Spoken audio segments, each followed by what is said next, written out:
L'Afrique, ce continent qui a tant souffert et qui continue de souffrir du fait des impérialistes. Ces impérialistes n'ont qu'un seul cliché en tête. L'Afrique est l'empire des esclaves. C'est comme ça qu'ils voient l'Afrique. Pour eux, les Africains les appartiennent. Nos terres les appartiennent. Nos sous-sols les appartiennent. Ils n'ont jamais pu changer de logiciel jusqu'à aujourd'hui. C'est déplorable. Mais comment procèdent-ils?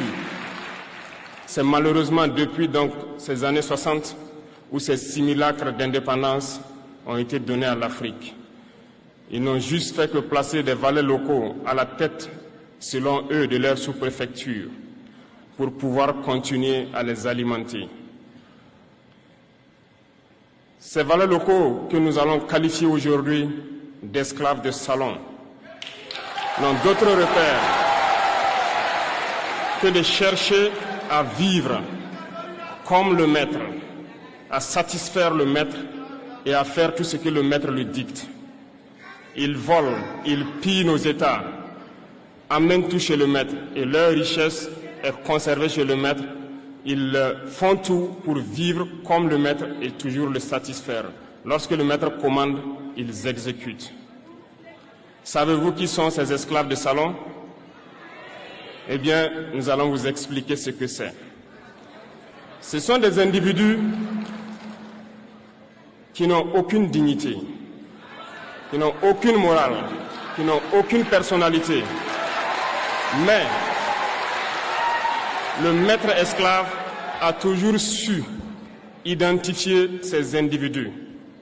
Ils sont toujours prêts à trahir leurs frères pour satisfaire le maître. Ils nous ont trahis depuis l'indépendance et d'autres continuent jusqu'à aujourd'hui à nous trahir au profit de leur maître.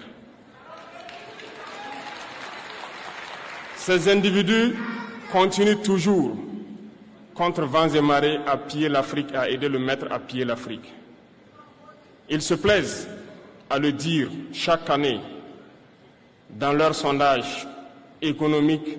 Le Burkina est le pays le plus pauvre, le Mali est le pays le plus pauvre, le Niger est le pays le plus pauvre. Nous sommes classés parmi les derniers. Très bien, si nous sommes aussi pauvres qu'ils le disent, mais quand est venu le moment de prendre nos responsabilités, nous avons demandé à ces maîtres de quitter les lieux. Pourquoi ne veulent-ils pas partir?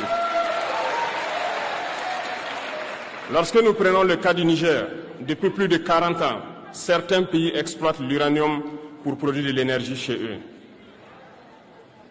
D'Ottawa jusqu'à Paris, les rues sont illuminées, c'est la lumière.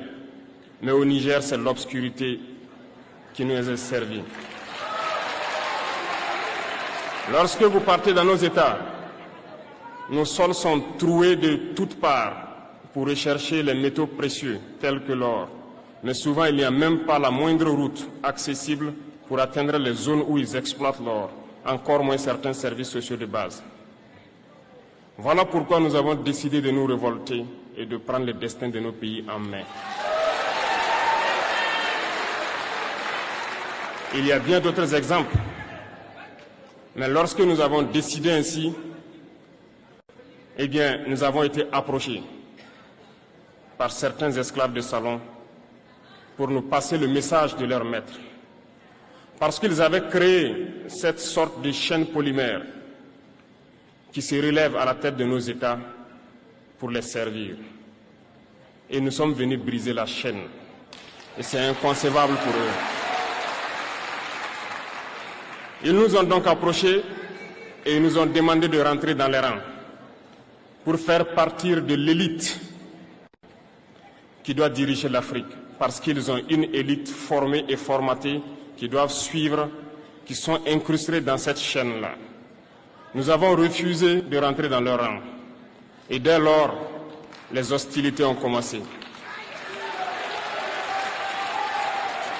Ils ont fait fourvoyer dans nos zones plusieurs mercenaires, des formateurs. Les agents sont descendus dans le Sahel pour espérer mener des attaques barbares, lâches contre nos populations, espérer les révolter. En plus de ces attaques sur le terrain, les attaques communicationnelles, la manipulation, la désinformation bat son plein dans leur rang. Mais les peuples du Sahel ont compris et plus jamais on ne pourra les manipuler. Ils savent d'où ils viennent, ils savent ce qu'ils font et ils savent où ils partent.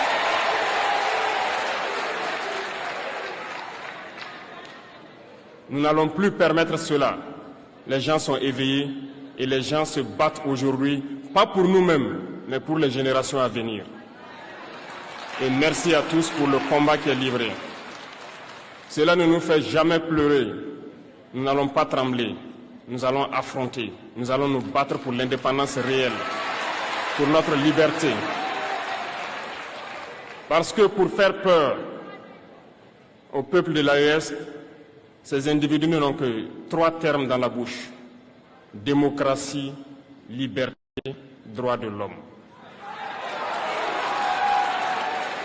Bien sûr, leurs valets locaux ne sont élus que dans un processus démocratique, libre et transparent selon eux leurs valeurs.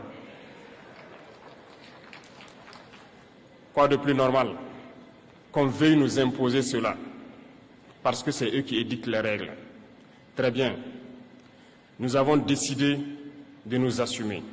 Voilà pourquoi un 26 juillet 2023, lorsque le Niger a décidé de tourner la page, les esclaves de salon et leurs maîtres sont montés sur les grands chevaux. Ils ont mis leurs valets locaux en avant et ont décidé de mener une guerre contre le peuple nigérien. Nous avons donc dit, quiconque osera s'en prendre au Niger nous aura en face, parce que nous mènerons une guerre sans merci jusqu'à la dernière goutte de sang pour quiconque osera s'attaquer à nos États.